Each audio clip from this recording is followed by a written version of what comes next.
Hi guys, welcome back to Swordwind. We are the Charlotte branch of the New York Historical Fencing Association, and in this video we're going to be looking at the soft side Oberhau.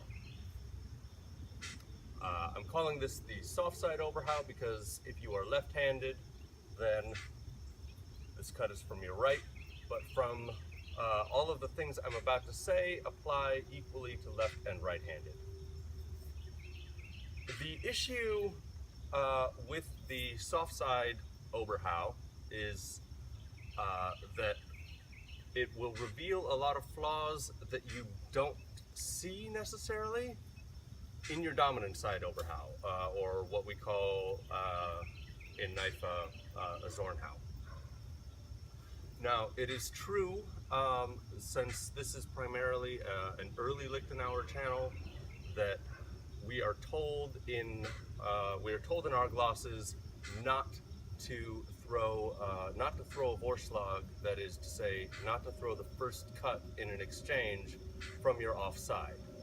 So I wouldn't walk up to somebody in an early KDF context and make this my first cut. The reason for that is because it is assumed in the glosses that your cuts from your offside are not going to be as mechanically strong as cuts from your right side, so your bind is going to be weaker.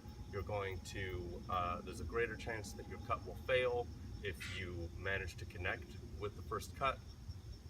Nevertheless, there are two really good reasons to practice from your offside.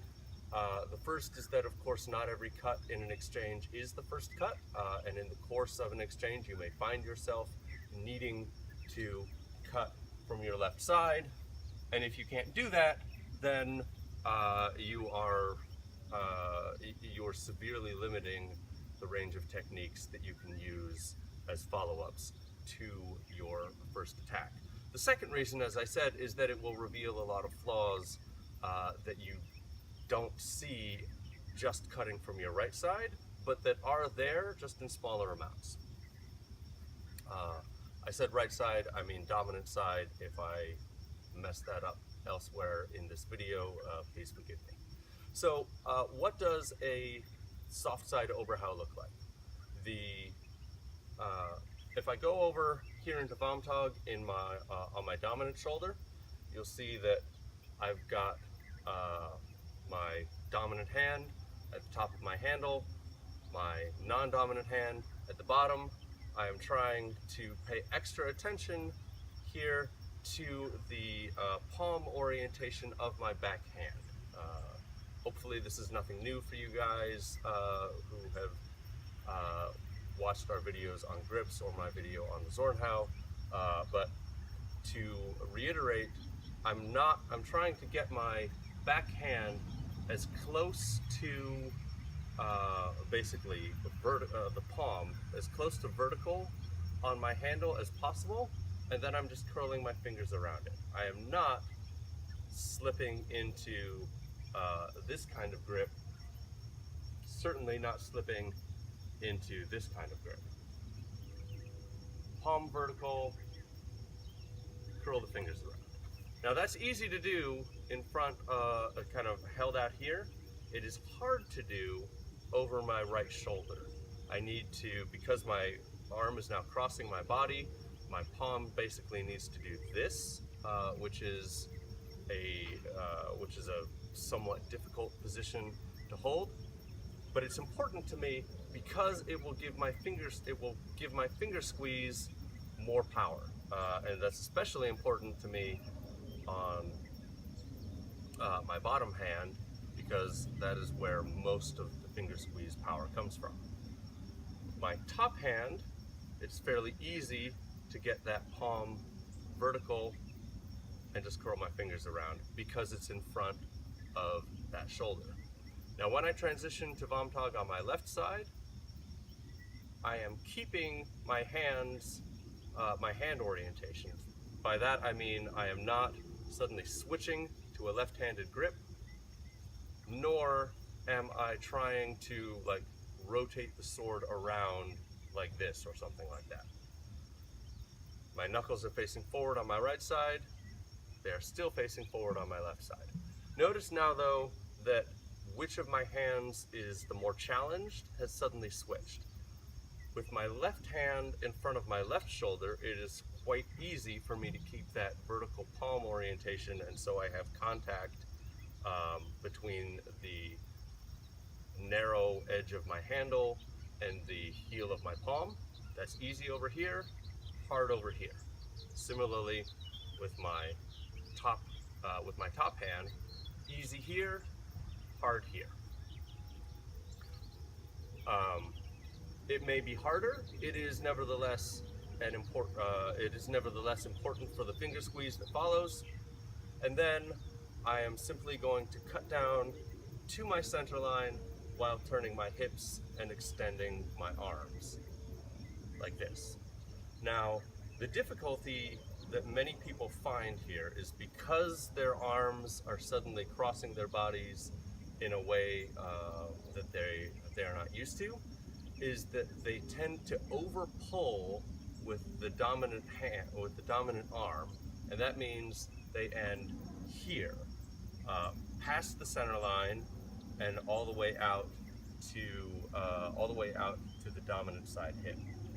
So whereas I should be cutting down to here in order to keep my arms evenly extended and my arms acting equally on the sword for optimal tracking through my target medium, oftentimes when I'm cutting from my offside, instead I will cut all the way down to here.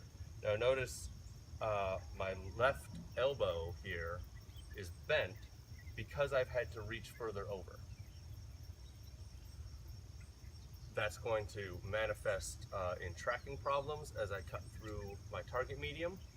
So there's nothing magic about this. This is just an error that can occur on either side, but it tends to manifest more when cutting from your non-dominant side.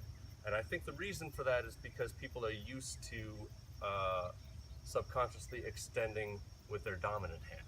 In order to combat that, one of the things I found effective for my students is to tell them, when you're cutting from your dominant side, think about extending with your bottom hand instead. So rather than kind of subconsciously going like this and letting my backhand come along for the ride, go like this and let the top hand come along for the ride.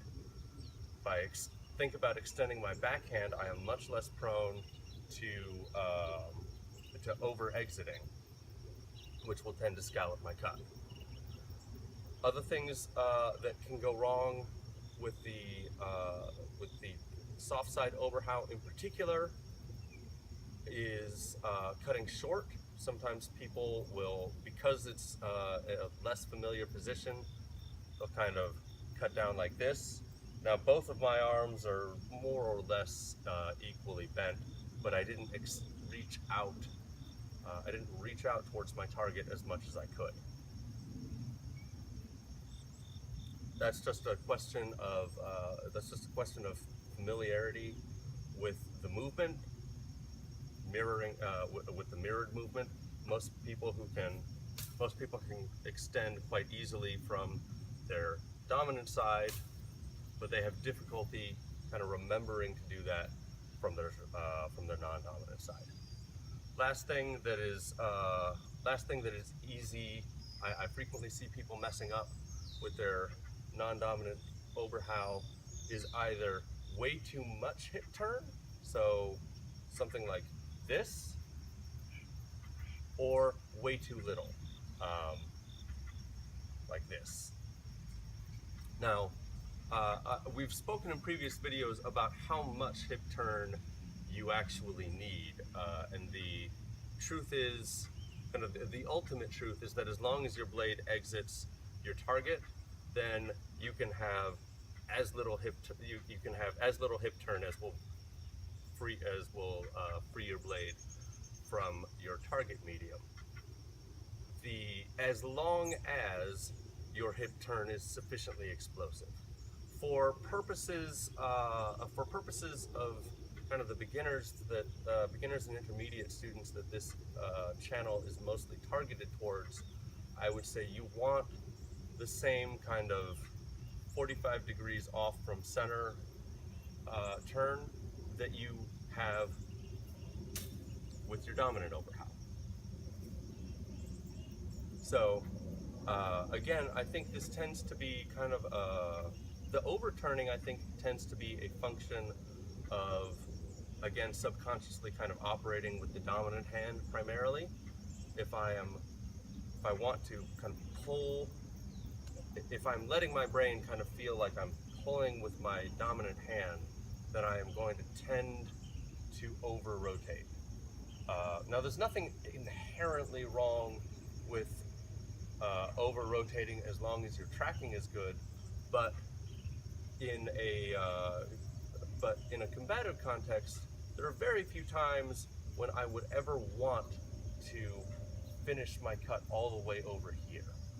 That's going to make any kind of follow-up motion I need to make needlessly slow, because I'm just going to have more distance to cover. And of course, by the time I get past about here, I'm already outside of my target, so all of this follow-through is essentially wasted. Now, if the problem I have is that I am not rotating my hips enough, so I'm kind of making the cut like this, that, in my experience, tends to be a function of just kind of feeling like this is an unfamiliar position.